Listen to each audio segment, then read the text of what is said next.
Hello and welcome. We are back from Thanksgiving break. I am Keri Honey. I am the Senior Editor and Reviews Director for Action Trip, and with me is Uroš Pavlovich, our wonderful Editor-in-Chief. Hello. We're back, and we feel, I think it's safe to say, well-rested, right? Sure. If you, yeah, maybe I would have if I hadn't stayed up so late playing games every night because I didn't have any kids. But yes, but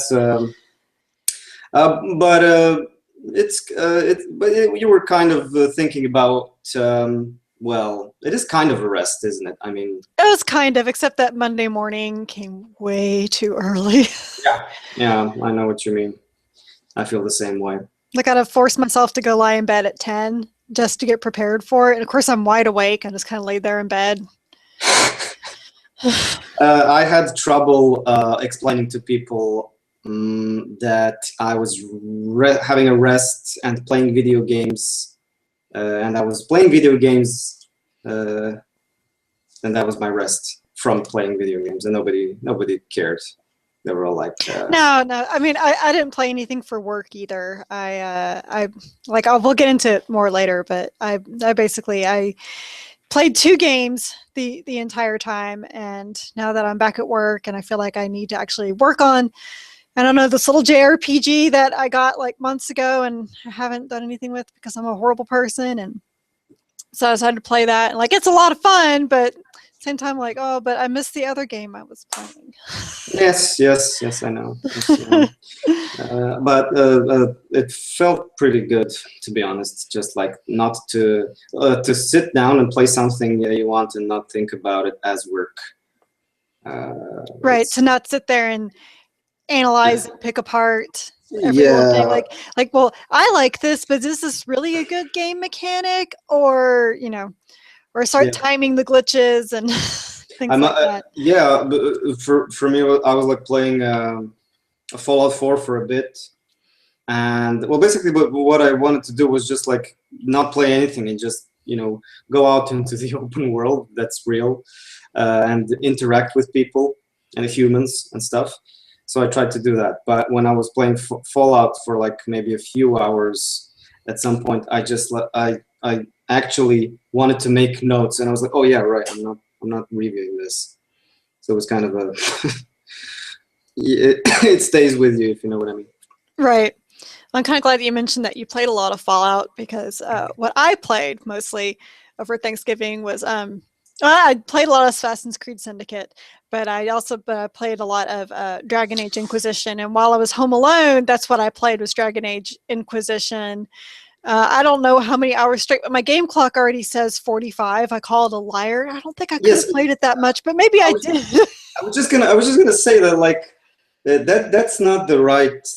I mean, in your case, when you say playing a lot of Assassin's Creed, you should really give a more detailed explanation of how much exactly you played it. Of Assassin's Creed? You like unlocked every single. Okay, so with Assassin's Creed, whenever you finish the game, Ubisoft sends you an email that has like, well, you've been busy, and it lists like all of your stats and what you've done.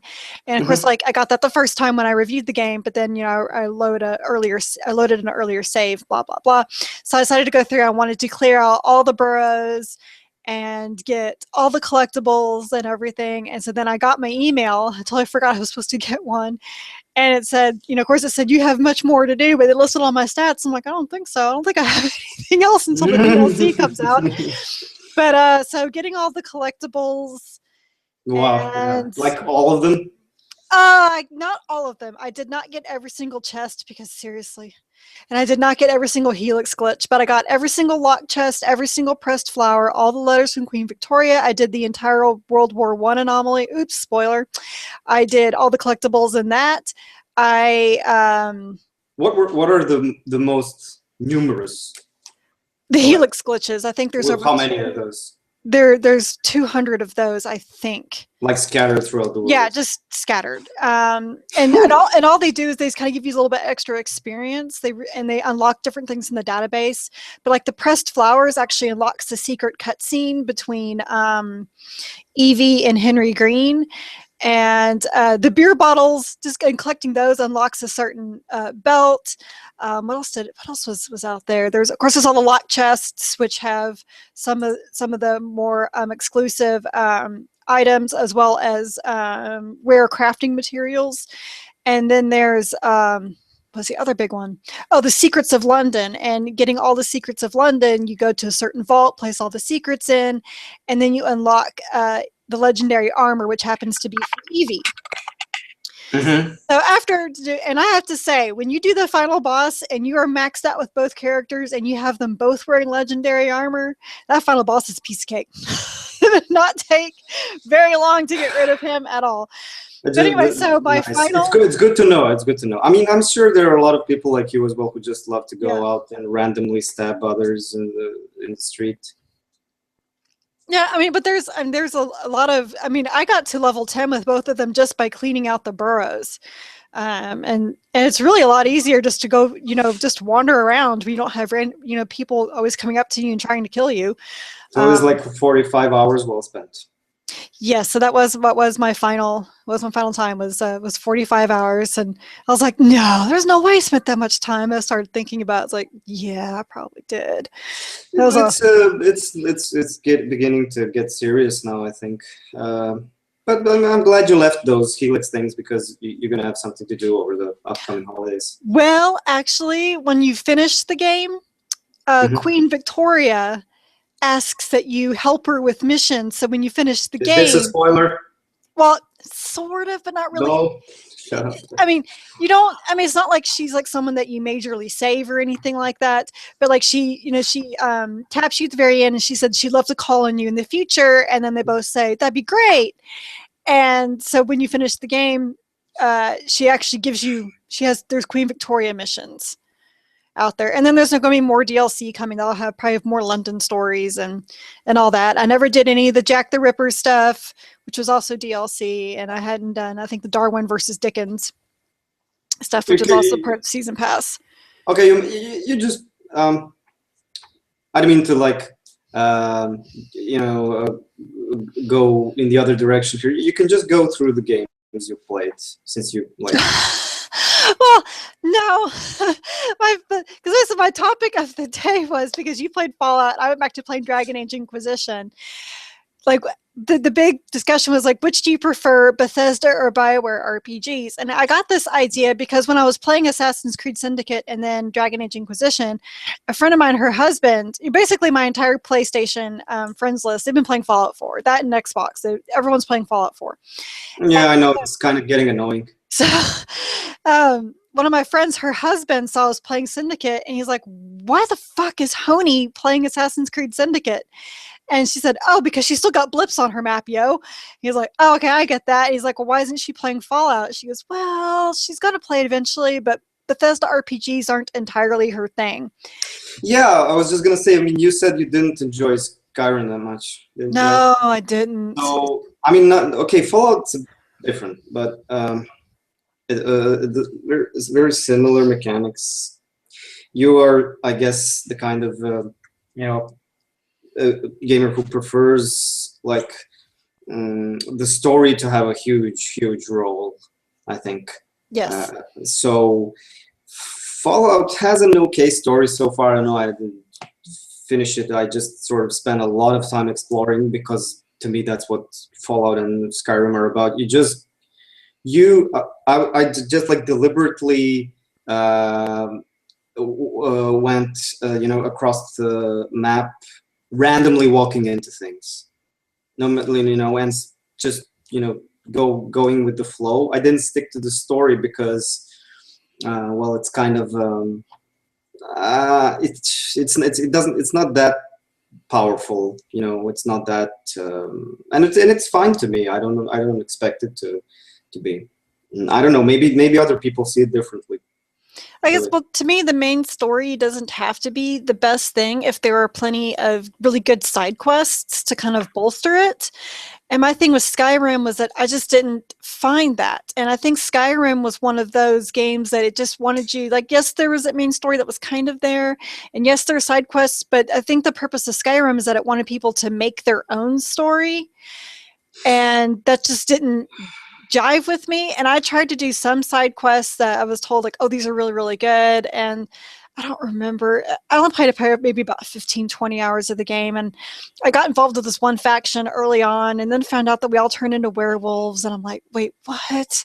Okay, I'm not into this. And yes, and that kind of thing can sort of happen in Fallout as well, because there's a lot of there are a lot of factions to choose from. So, or you don't have to choose any of them. You can just go around being an asshole, or you could be, a good guy helping people out. You don't have to do anything. You can stay neutral, go with the story, or don't go with the story. There are many ways of playing it. As I said, I didn't play it for long. I didn't stick with the story that much. It could be really good because I know that Vince said he liked it a lot more than the Fallout 3 story. So it's not really fair to say that it's the same as Skyrim. I think there is still possibly, I don't know, a chance that you might like it. I don't know how much you're into the post-apocalyptic premise, but if it's done well, like well, it is, because the atmosphere is pretty amazing. That's one of the things they really pull off. You don't really care about the graphics that much. You get that feeling you need to get from the sound effects and from the just cool, art direction and how it's done and the tone of the game and stuff. But to get back to our topic, which is that kind of experience, like what Bethesda is doing with Fallout and Skyrim and blah blah blah, versus BioWare's, right? Who are really, good at making story-driven games, like really powerful narrative. So essentially what you have there is, like, I don't know, more of an accent on character development and character relationships. You don't have that kind of stuff that much here in the game. You have, of course, a lot of interaction with many, many NPCs, but it's not that personal if you compare it to, say, Mass Effect, which is very personal. Or even Dragon Age. Because you have your whole crew, right? Right. Who, all of them, you get individual relationships with them. It doesn't feel that tight, in a sense that it's like you have characters that can, if you get really friendly with them, you have sort of a relationship, but the dialogue is not that rich. It's not that important as it is in Mass Effect or Dragon Age, where it's really important, especially if you remember in Origins how important it was to establish a, I don't know, more deep or meaningful relationship with any character, whether it be friendship or sexual or whatever. I mean, that was why in my Origins playthrough, I killed Zevran because I never talked to the guy. The gay thief. I wouldn't call him a thief. He was an assassin. He's a thief, wasn't he? He was one of the crows. Sorry, he was one of the crows. They were assassins, not a thief. Yes, they were assassins. Sorry. But he's not gay. He's bi. Come on, or he's probably pan. He's bi. Sorry, my mistake. But yeah. It's been years since I played it. Yeah. I never really talked to him, but I didn't really talk to very many people because I kept forgetting you could go to camp and talk to them. So I was near the end of the game, I realized I had never really been to camp. And just kind of sat and talked with people, that's where you do all your talking. Because, in Mass Effect, you get transported back to the ship so much. It's very fluid to go and go back to the ship. And in Dragon Age Inquisition, you go back to your Skyhold a lot. So that's also a little more fluid. So this, I just had no idea you're supposed to go to camp. That's where you had to do all your talking. So I was trying to... it's a separate... I was trying to make up lost time by talking to people, and ended up being there for an hour talking to the same person because it triggers all these conversations. Right, right. So then I wasn't able to talk to everybody. I think I got to Morrigan, and Morrigan hated me. She could not stand me. So I was like, okay, I'm so done with you. And then I tried to talk to Liliana, and like, no, I'm just no, I'm done. You guys are all weird. I'm gonna go back. We're just gonna go kill demons, okay? And so that was this like? I'm sorry, I didn't. Was it like your first playthrough? Did you say? My only. I've only played Dragon Age once. Oh, I somehow seem to really. Yeah. Oh no, you went through the origin stories like. Right? I did. Tried them all? I did. No, I didn't try them all. I did one other origin story. I did the Dalish Elf origin story as well, which, man, that would have been great to have had in my memory for Dragon Age 2. Because playing Dragon Age 2, it's like, look, it's Meryl. I'm like, well, who the fuck is she? Well, she was in Origins if you did the Dalish Elf story. It's really, basically, it's one of the like rare games that you can play it in so many different ways. Right. So you actually missed out on a lot by not playing it more than once. Like entirely, like from finish to start. I mean, I have, and I've played it like 4 times or something. Yeah, I mean, different things and stuff. At least like with my friend Jen, she's played. She actually got, the full 1,000 achievement points with that game.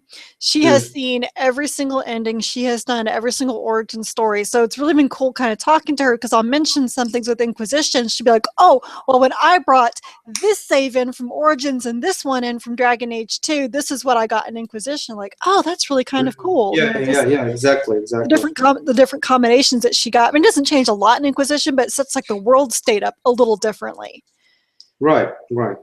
It's cool. Like I think like in Origins, with how you handle the Alistair and Loghain situation. She has many different playthroughs. Like, she has some where she spared Loghain, so then Alistair leaves. And then you see him in Dragon Age 2 as an alcoholic and in a bar. And then you never see him again in Inquisition. Right. He used to be like a legend, a living legend. Right. And she also had a playthrough where she was a mage elf who had a romance with Alistair, and because he agreed to be king with Lenora, and she felt so bad about that she couldn't push him to sleep with Morrigan for that ritual. So when she went to kill the dragon, he pushed her out of the way and said, I can't live without you, and did it. And so she's going, oh my God. So she said when she got to Inquisition, she brought in that playthrough. And when you go to I think it's in Redcliffe, and they have the statue of the hero of Ferelden, and talk about how, Crown Prince Alistair gave his life for the city, and she's there going, okay, I'm wiping tears. That is awesome. I don't know if it's, are we spoiling this for people? Well, Origins is, we might be, but again, like the game came out in 2008, so I think we're in the clear. Because for me, when I was like playing it with all the DLCs, like after they came out, it was probably my 3rd playthrough, and in every playthrough before that, I always just killed Loghain because I hated his guts like all the time. And then my friend said you should try and sparing him, because he's there's pretty cool moments with him if you bring him along in the DLC and in the well, that's interesting. And in the subsequent expansion pack where you go revisiting what was it I was going to say Osgiliath, but that's from Lord of the Rings, and not Osgiliath. What's the name of the fortress? Denerim, Redcliffe. No. Where you start and you get initiated. You had the initiation as a Grey Warden. Oh, Weishaupt? Keep. Ostagar. Ostagar. Bravo. So you go back. There's a mission where you revisit it, and if you go there with Loghain, you find out a whole bunch of stuff about him and more about the lore. So that was pretty interesting. Yeah. So that's only like what we just been talking about now is just like a morsel of the experience and the things that BioWare does. But Bethesda does a whole bunch of different things. Like, I mean, in Fallout, I just it's just really more about the freedom, to be honest, and doing whatever the hell you want.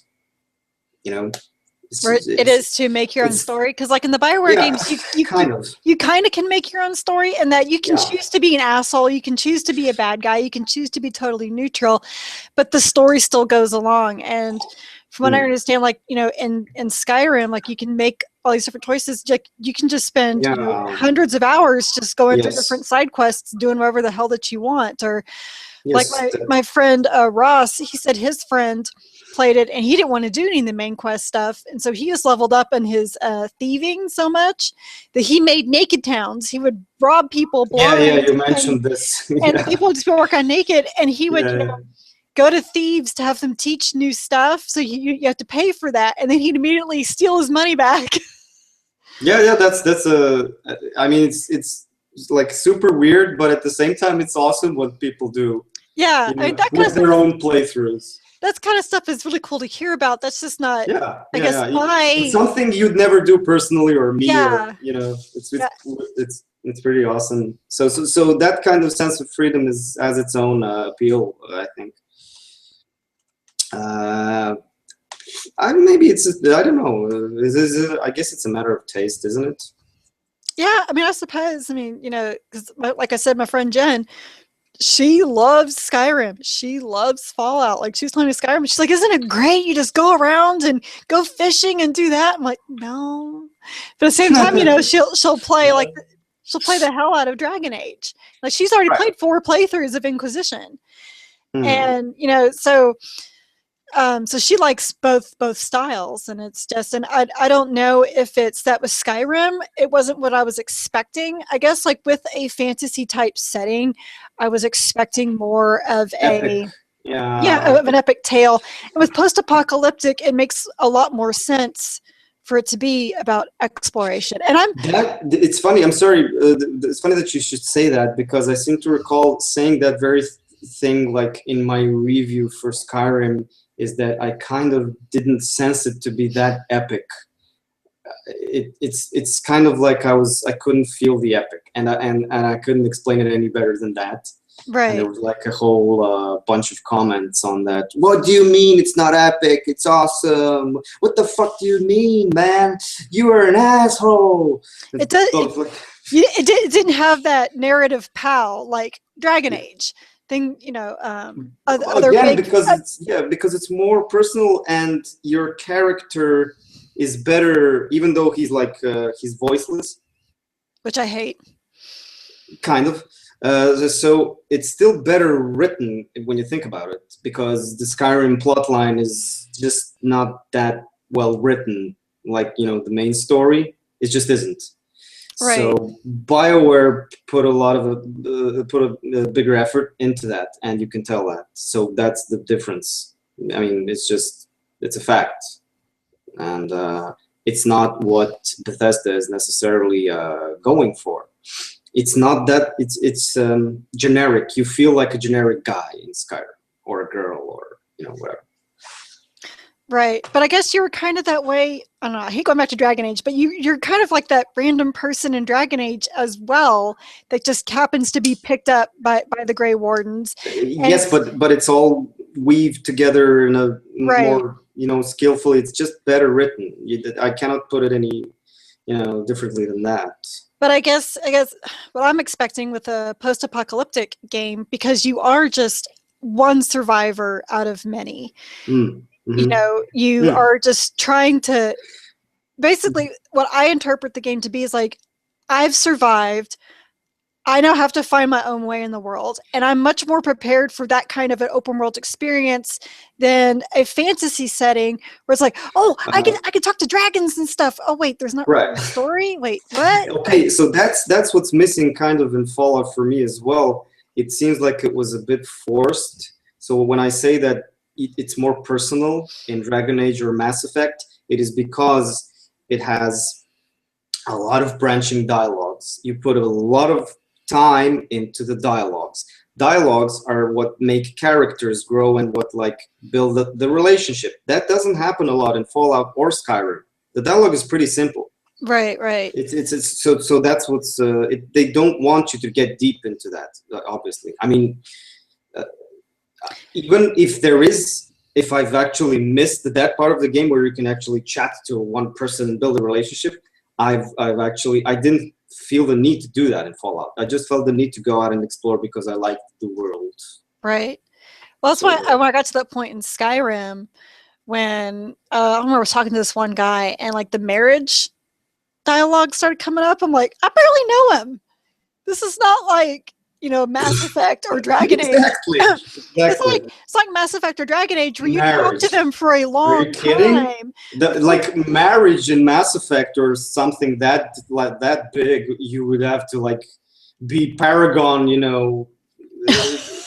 It's insanely Paragon, you know, high level, whatever you call it. Like, I mean, because it's like in Dragon Age, Alistair is, I think, the hardest to romance.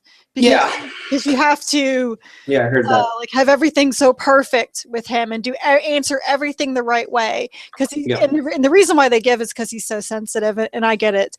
And then with Zevran, I think if you do sleep with him, the achievement is easy lover, because he just, you know, whatever, he's up for anything. He's up for it. He's definitely like that. I actually liked his character a lot.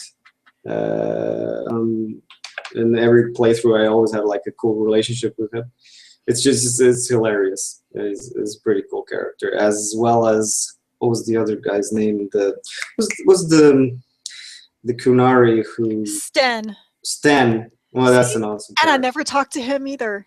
And everyone tells me I missed great conversations with him. That can be awesome. But do you do the quests? You're like searching for a sword. That's pretty awesome as well. Like, I didn't have the DLC at that time for the I don't know if that's part of the DLC. The Stone Golem. And No, it has nothing to do with the Stone Golem. No. I just heard that when you get that and you get her in your party, that's hysterical. And yeah, it's a her. Oh, right. It is. Oh my God, yeah. I played that. Yeah, I heard that you bring her along and she just has really funny things to say. Yeah, it's amazing because most of the times she's pretty evil. Right. And she's totally cool with, like, you know, butchering people and stuff, and she's basically gonna be pretty cool if you do evil stuff, but she's gonna like snicker if you do something good. It's a great character as well. So again, I think we've nailed it right here, because what we've been talking about is our moments with characters and BioWare. It's as I said, it's not much effort put into story. So we're talking about character versus exploration. Right, characterization versus exploration or something like that. Okay, well. It's both have their appeal, I guess, but I would always sooner return to those, to that kind of experience, sensing how many different routes you can take with different characters. That feels like more human and more, I don't know, personal and more interesting to me than just going back and, as you say, creating a naked town. It's funny though to think about creating naked. It's awesome. It's hilarious. But that's exactly what people do when you give them too much freedom. They make naked town. Right. Hey, it's a free world. Just let's all be naked. Or the other guy I know that did all of his leveling up in Skyrim by chopping wood. You can do that, or just by jumping. That used to be a thing in Morrowind, and you just level up your acrobatics by jumping and jumping. You jump, and you level up. So you don't have to fight that much, really. I somehow doubt that was what they had in mind, but they probably laughed at people, finding that. Yeah, I actually think that at some point they didn't know, and maybe at some point in the series they realized, we should probably change this, but then they realized that it gets more attention if it's that way. You know, people talk about it and have fun with it. It's kind of, let's leave this, even though it's messed up. Just leave it. People like it. People have fun with it. And when I found out how easy it was to level up stuff like that, I just took my big broadsword out because I was still trying to level up in, and went and swung at, you know, rabbits. Killed so many rabbits, it leveled up really quickly. Now, little overkill for rabbits, but how the hell is that not fun? Okay, it was fun for about 5 minutes, and then butchering rabbits with your two-hander. Yes, massive two-hander. Actually, it was harder than you think because they're fast and you swing that thing very slowly. It would have been more fun if you had previously established, you know, a blossoming relationship with those rabbits. So you would have a renegade moment where you chop them off and you go to hell. Marriage? Nope. I'm gonna go marry a rabbit. Just kill it. See, so like my friend Chris, merge both experiences. Like with what Chris does when he plays RPGs, he does this with Bethesda and with BioWare. His character is named Vlad the Heartless, and Vlad has no fucks to give. And Vlad is out to piss as many people off as possible. So like in Skyrim, when he became a vampire, he's like, oh, this is kind of fun. So he would just go around in town. Yeah, it happened to me. It's and people, but he didn't, when he started becoming one, like, you know, you can't go get cured in a certain amount of time because it happened to me. Yeah. And see, right there. See the werewolves and vampires thing? That ruined it for me. Because that was right around the time I just finished reading Twilight. Yes, I read Twilight. Come at me, bro. Yeah. So, right there, I'm like, I wasted my life reading those 4 books or 3 books. I don't remember how many books there were. You know, trying to understand why everyone liked this. I'm done with the whole werewolf and vampire thing. And that actually might have affected me more than anything else. But what he would do is, he was a vampire. He'd go in town and people would, like, you know, comment on how pale he was and ask him if he was okay. He'd be like, oh, I need some medicine. And then take him to his house and he'd kill him. Yes, and that's what Fallout does as well. You can be the most tremendously, like, evil, bastardly asshole of, you know, the king of all douchebags. You can. And you... from what people just keep saying is that if you do it that way, if you play that way, it's way more fun. I can, even like for, you know, entertainment purposes, I can't do that. I can never do that. I always want to, you know, help people. That's usually how I play too, but I will say I do have, I have like 3 or 4 different shepherds in Mass Effect, but let's not get into that too hard. But no, one we of them, shouldn't really. We won't get one of them is straight Paragon all the way, and the other one is a renegade. And I did that for the first one because I just wanted to see the differences. And I was told that being a jerk was a lot of fun, and it is true. Some of the decisions that you make as a renegade vastly offended me as a human being, but it was a lot of fun. It's the point, like I did name my renegade shepherd Richard because he's a dick. I like it. But it was because I found out. I'm sorry. It's just so funny that the universe was saved by somebody called Richard. Yes. His name is Richard. But it was because of him being such a dick that I found out there was a secret sex scene with the Asari escort. Oh, God. So the renegade guy... why it was probably fun for you. It was fun, but it was hard.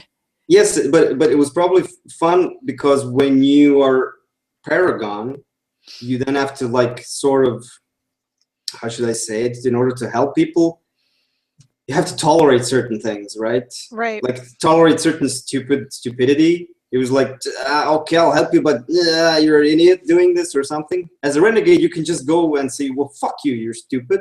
Yeah, that's what Richard did. Yeah, and that's what kind of feels good.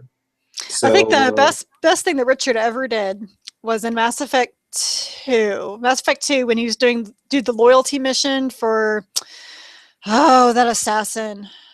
Don't remember his name. Farron? No, that was the alien guy. Yeah, he was the assassin. You had to do his mission, and part of it was you got to break into an interrogation on this one agent, and you had to do it in a certain amount of time before the rest of his mafia came to pick him up. Well, if you were all the way renegade at that point, the first thing you could do was you could do the intimidation option, which was you pulled a gun on him I said, you tell me where this person is right now. He's like, oh, he's here. And you walk out, and the assassin says, well, that'd be the fastest interrogation possible. Yeah, I think I actually did that in my Renegade playthrough, and it was pretty fun. And it was, oh God, when was it? Never mind. But it was still cool to see like those different. We should stop talking about Mass Effect. I know. We need to set a vidcast totally about Mass Effect. But we are kind of talking about Mass Effect in every vidcast now. So, I mean, is this just going to be a regular thing in every vidcast, or? Well, we'll do a separate vidcast so we can just get it all out. So all of our stories are out, and we won't have to talk about it. We probably will, but we won't have to talk about it ever again because we'll already know all of our stories. I just think we're doing this like it's involuntary with us. We just keep going back to it because we can't. we can't wait for the next installment. So yeah, I guess both of these RPG experiences are unique and they're fun in their own way, I guess. Yeah. But for me, like personally, it's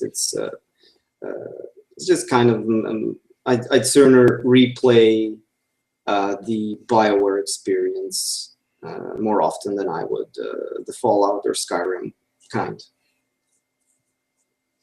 Well, and that's kind of how I feel right now, though I haven't played Fallout. But yeah, Skyrim, no, never going back to Skyrim. I've already gotten rid of my copies. So. Yeah. So what's our next topic? Oh, I guess we have like the disappointment of the week, which I'm going to leave to you. Oh my God! Well, it's not. Well, yeah. In our case, it's the disappointment of the week because we reviewed Battlefront, Star Wars Battlefront, and as I joked earlier today, it's more like the disappointment of the year. And now it's pretty obvious because it's everywhere on the internet. People are just complaining about it. It's not that kind of game we expected, and we were expecting, and we're kind of promised. The important thing is, and that I tried to like convey that in my review, is that the game feels rushed in the sense that not a lot of work was put into making it a more like a stronger multiplayer. It's just too simple. It's just like versus thing, and nothing happens. No tactics, just a bunch of people running around completely lost and just hoping they don't die. Just running around being disorganized.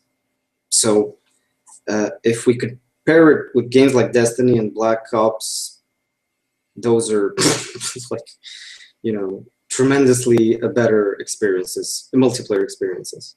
I will say that in my PlayStation friends list, since the Fallout has kind of fizzled out, I am seeing a lot of people playing Call of Duty versus Battlefront. Yeah, a friend of mine is actually pretty much into it, and I was like, man, I didn't last 10 seconds the first time I jumped into the multiplayer. It's just so unfair, and the matchmaking sucks. And he's like, well, you need to give it some time. I'm like already level 30, blah blah blah.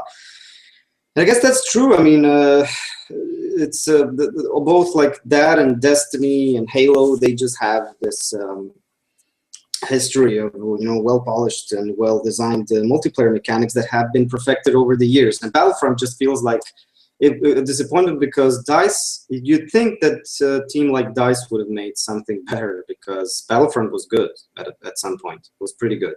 It's not their fault that EA kept pushing them to make new stuff and not reworking and fixing the existing stuff. Hence, getting. Instead of fixing Battlefield 3, they gave us Battlefield 4. And then instead of polishing that, they gave us Battlefield Hardline, which nobody wanted. So it's all... In Battlefield 4, I mean, that was a DICE product, wasn't it? Yes. And, well, Yeah, but they are capable of making good games. That's not my point. I mean, they are pressed for milkage, franchise milkage, and that's clearly what happened with Battlefront. You don't need to be a Do you think a single player campaign could have helped it, or do you think that doesn't matter? I don't think it could have helped. It was at this point, if you do not have a multiplayer component, and it's the strongest, it's your it's what you're selling and promoting as multiplayer, and you just have a lackluster multiplayer, and you don't have a single player story mode like at all. Yes, of course it's missing. Of course you must have at least that, something, I don't know, any kind of story campaign would have been, I mean, particularly with the with the Star Wars setting, where there's so much potential, like for a good story and characters and whatnot. I mean, it's just clearly a quick way for EA to get get a lot of money pouring in before the movie, so people are just buying it left and right. Nobody cares about it's Star Wars, so time and again it proves that it's the same rule. Star Wars sells. Yeah, a friend of mine's husband, he got it, and he played it for a week and then said that he couldn't deal with the twitchy teenagers anymore. My God, it's really ridiculous, really. And there are ways now that you can be like hugely, you can overpower players by unlocking certain guns and characters, and if you stick with that, you can get so many kills. It's ridiculous. So a lot of balance issues, a lot of the respawn system is stupid. Happened pretty had some pretty like weird situations where I would respawn just like right next to a bunch of stormtroopers, and I was a rebel soldier. They're basically waiting for the rebels to come in. It was like an ambush, but I just spawned right next to them. I was like, oh, look at this idiot. Like, wait, I didn't want to. See, when I played it at E3, I would either spawn in the middle of nowhere and be like, "Where's the action? Oh, it's like 2 miles that way. Let me go." That's the other thing that happens. I would either do that, or I would drop in the middle of a fight and be like, "Oh, what's up, fellas?" Exactly. And you die like instantly, or you don't know where you should be shooting. Or I just learned that as soon as I spawn, open fire, because you don't know. Yeah, just in case. Just in case. Or just a thermal detonator, you just toss it. Doesn't matter. Or that thing that also happened a lot. It just respawns you, and you see your destination where you should be 200, 300 meters away or something. And you're like, man, and then you just run. And you just see people randomly respawning around you with no sense whatsoever, and they just join you. There are no enemies. You're just running. And the jumping, and it's a huge map. And the worst thing of all is too few maps. You've already seen it a billion times. Oh my God, and the speeders. Jesus, the speeders are one of the best things ever in the movie. And in this game, they're so ridiculous. You just, it's like you jump on a wild horse that wasn't meant to be tamed by man. It doesn't give you any advantage whatsoever. It's impossible to aim. It's too fast. You cannot go over like any obstructions or objects. You just crash into things like an idiot. So it's basically there for giggles. And then, when I was on the Endor map, for instance, I just waited for some idiot to to mount a speeder. He's like, oh yeah, speed, when he crashes into the first tree.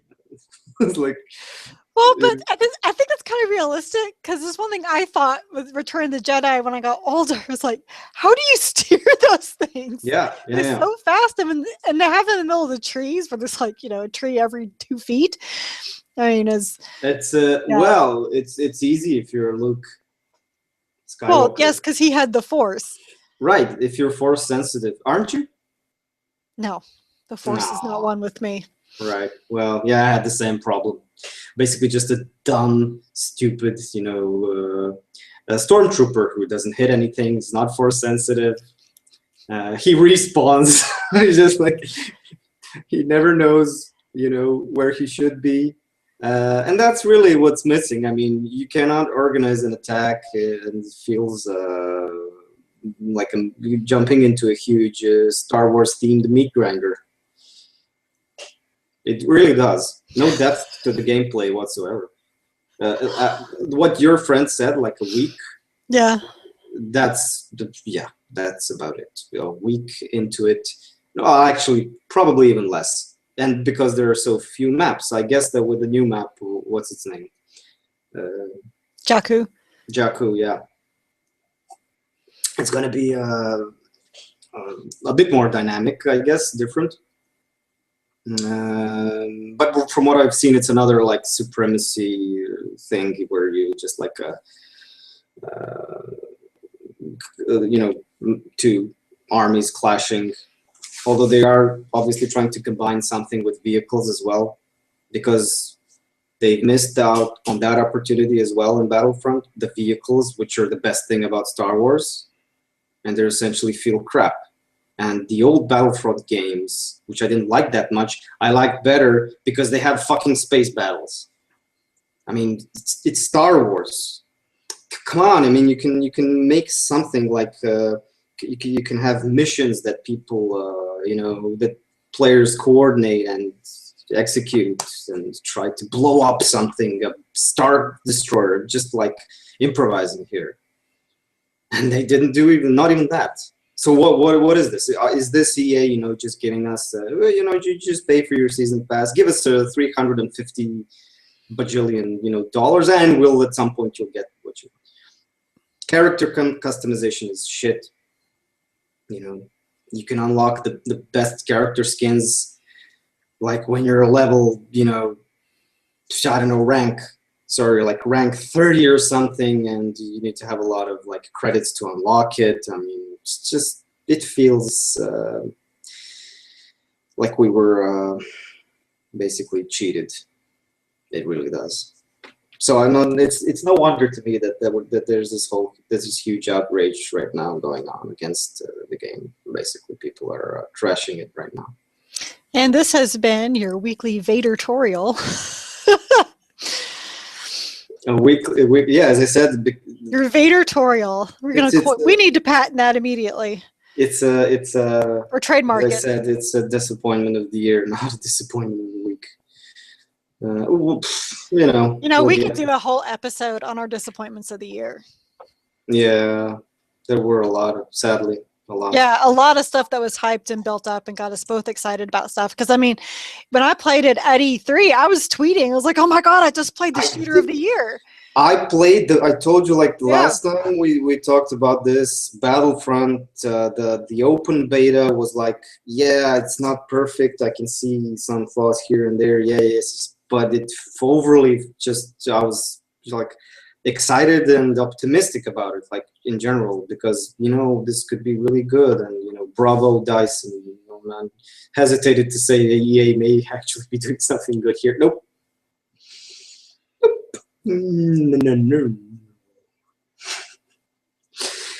No. I wish I could say that like we should give them some time. Maybe they'll fix it. Hell, Bungie did. They did a good thing with the Taken King. A year later, yeah. I don't know. There you go. You'll get Battlefront 2.0. The Taken Vader. The Taken Emperor. The Taken.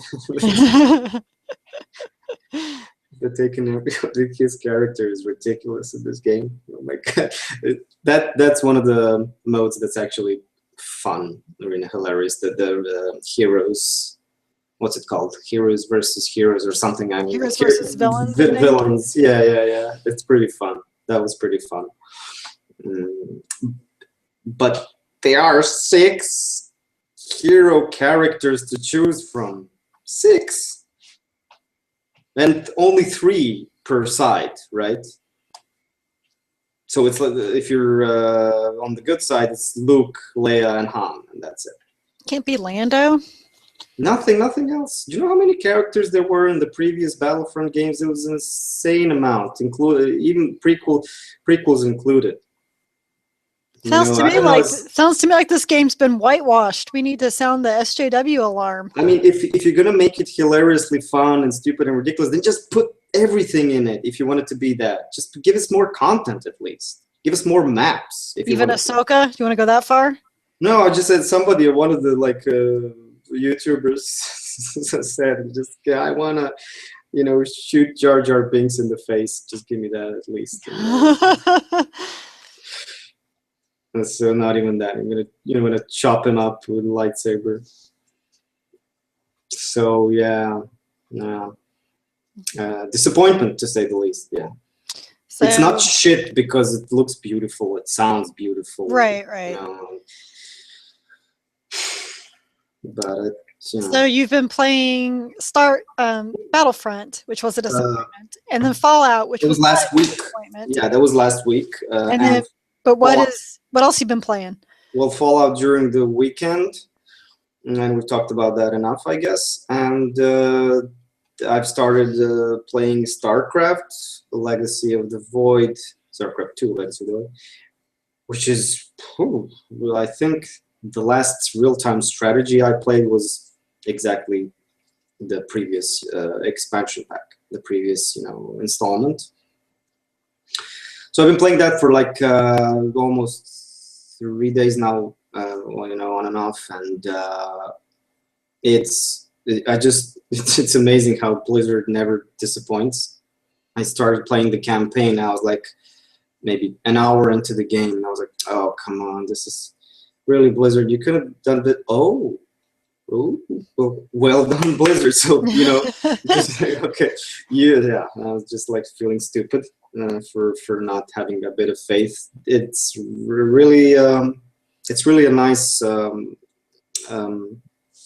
it's a how do you say overall a good product where you get a lot for your buying buck. You get a multiplayer filled with a lot of options and massive a long campaign.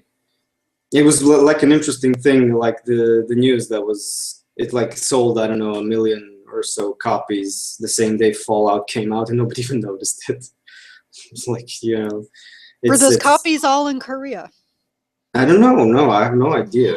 Possibly. Because I know that this is I didn't know. I think a lot of Korea's bread and butter, right? It's on the. I don't know if yeah, I don't know if it was a worldwide launch now. Okay. I don't know if those figures specify the territory, if it was a worldwide or global launch. Even so, it's impressive. I don't care if it's Korea only. It's an impressive figure for any game, especially on the day Fallout launches. But I'm guessing, of course, the same Koreans or whoever plays StarCraft doesn't play Fallout a lot. No. But anyway, I'm liking it so far. It even works smoothly on my crappy office PC rig. Looks nice. Doesn't even look outdated. The art is terrific as Blizzard. That's what Blizzard does. Yeah, that's what they do. So that's been going pretty good. I didn't get the chance to try Game of Thrones, which I'm pretty interested in now because I'm reading the books at the same time, and I watched the entire show, Game of Thrones. So I'm curious about that. But as for StarCraft, so far, yep, it's Blizzard. They're doing their job Yeah. Blizzard So, still knows how to StarCraft. yeah, they know how to keep those three main game franchises alive after all these years. It's amazing.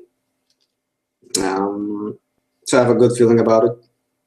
Unless, of course, for some reason that the mission I'm playing right now becomes the last mission and it ends up being too short or something. So far, it's pretty good. Yeah, it's nice because I haven't honestly played like a strategy game in ages, and I didn't even. It's kind of a genre that used to be appealing to me, but it just isn't anymore. And this game just like makes it interesting. So yeah, it means it's doing a good job. So what about you? I'm glad that after Battlefront you have something that makes you happy. So yeah, this is like a remedy after you know.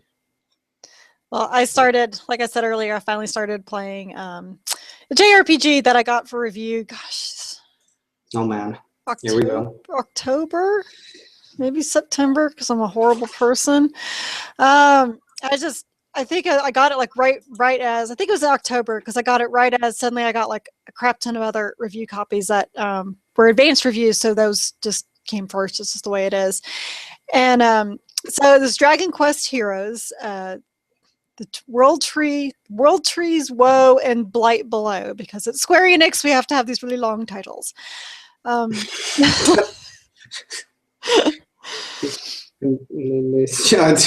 okay.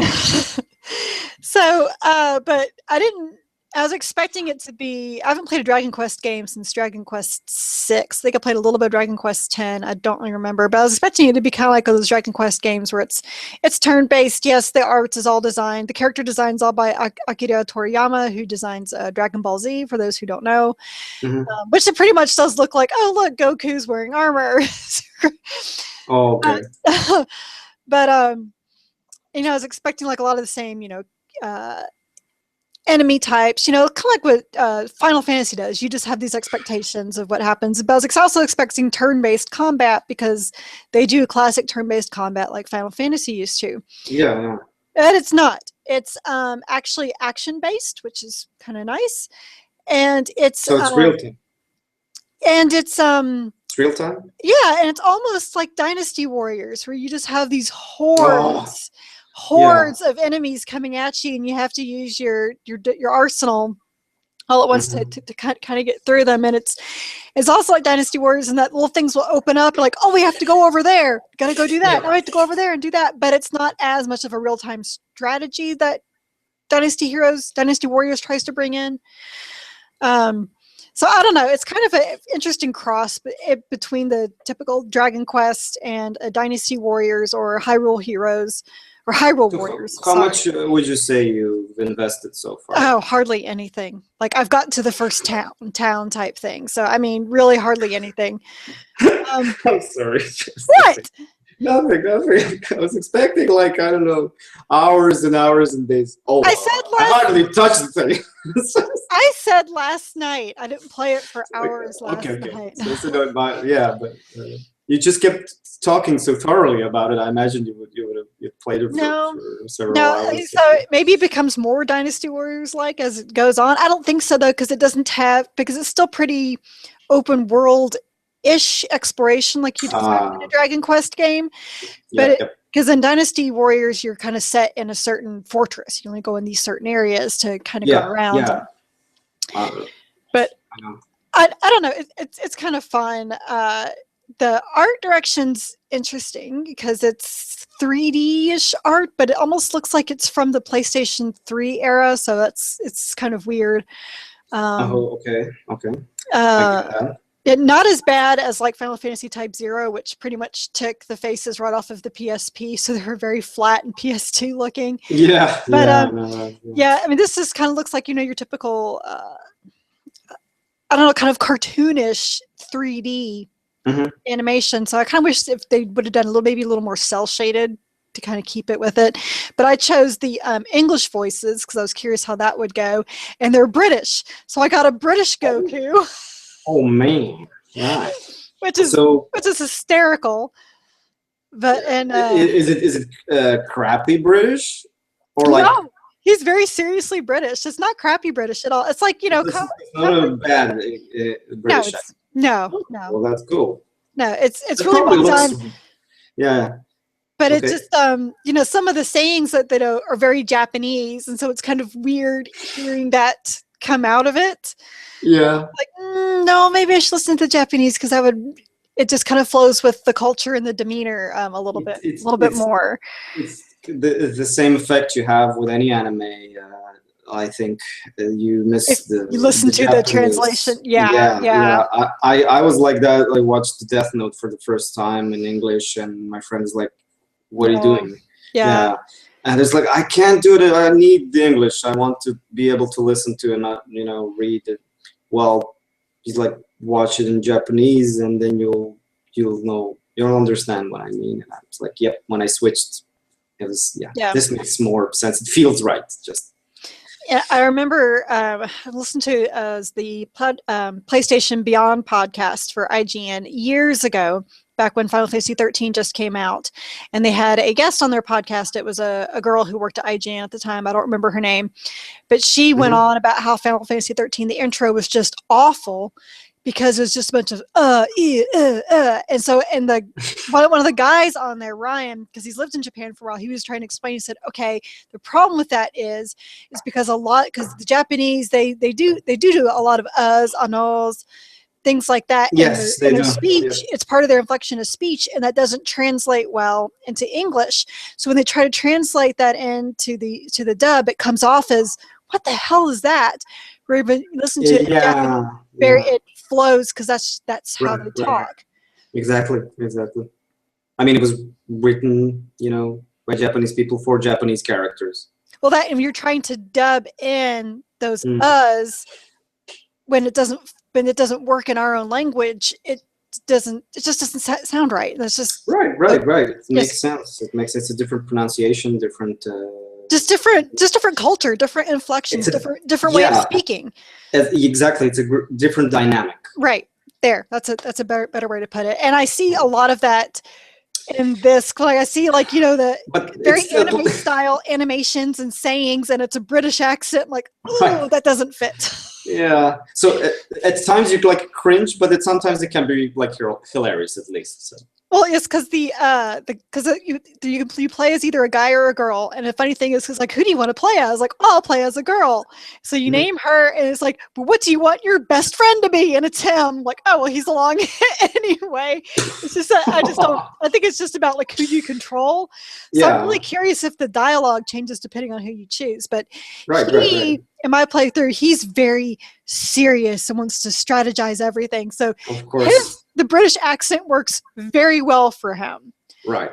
Her, not so much. She'd probably be much better in the Japanese because she's very brash and has no fucks to give. And then their king, he's the typical big Japanese guy who likes to roar and yell and be, excited. And that just doesn't come across very well in British. It's always the same in any JRPG. The characters are always... there are set archetypes. Yeah, but they're always over... They're either too emotional or too happy, too ecstatic, or too depressed or suffering. And they're suffering. There's this inner conflict. Or they're very studious and have glasses that they're constantly pushing up with their middle finger on their nose. Really? You never noticed that in anime? You watch that in anime, like any guy. Yeah. Now that you mention it, actually, I do. Always pushing up their glasses with their middle finger. Yeah. Oh, look! I at some point I realized that I wasn't the only human who does that. So I love doing that. Actually, you should start doing it more often. Yeah, especially when I talk to somebody who annoys me. Still, glad you're having fun for the time you've been playing it, and you've talked about. Yeah, you want to talk. Yeah. I don't want to risk like the last Dragon Age Inquisition. Inquisition. I don't really have much. I mean, I don't.